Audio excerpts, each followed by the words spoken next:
many Americans spend more time with their work family than they do their actual family.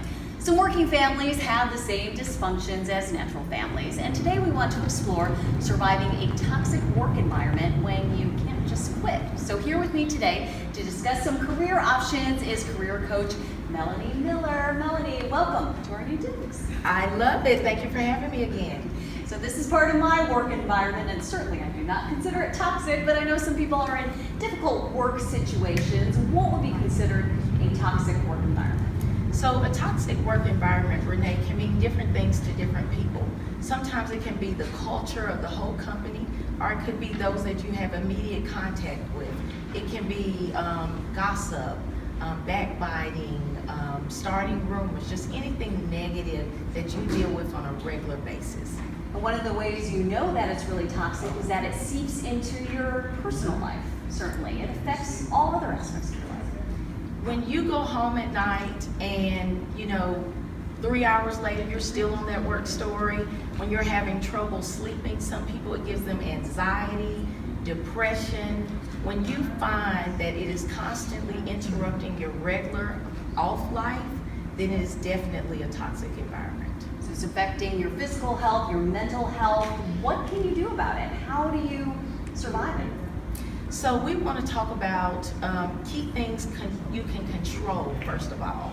Things you can control can be the music. Maybe you're allowed to have music at your workstation. It makes a big difference. Some of us just have to figure out what do we do to block out the things that are happening around us. Those things make a difference when you're controlling what you can control. Getting out for your breaks and your lunches are huge. Yeah, physically stepping out, Absolutely. removing yourself from You that. have to. And then finding that safe place to address your concerns. What do you think about bringing up the subject to people you feel that you may have conflict with? Anytime that you can sit down with a cup of coffee, a cup of tea, a soda, whatever it is, away from people and have that private, crucial conversation. Toxic people often vibe on audiences. So if you can get them away and have that conversation, it makes a big difference. A lot of us get through it also by telling our friends when we get home. It's a joke. As long as it's nothing confidential, feel free to kind of laugh it off to get through that time. And sometimes our perception of what is happening may not be the reality. And sometimes when you sit down and talk it out, the narrative that you're spinning in your head is not really what's going on. So sometimes it's helpful to have those crucial conversations to sort it all out. Yes, it helps neutralize everything. And so, like you said, that is it as bad as I think it is? And finally, what do you think the big issue is here to help people? So sometimes it has to be escalated. And if it has to be escalated, you need to talk to a supervisor, your HR. A lot of people have EAP programs, employee assistance programs.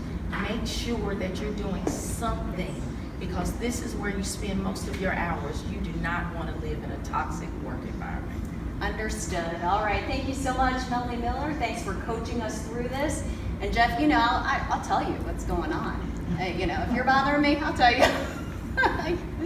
Because I need a rap upside the head to get it. So I appreciate it. Thank you.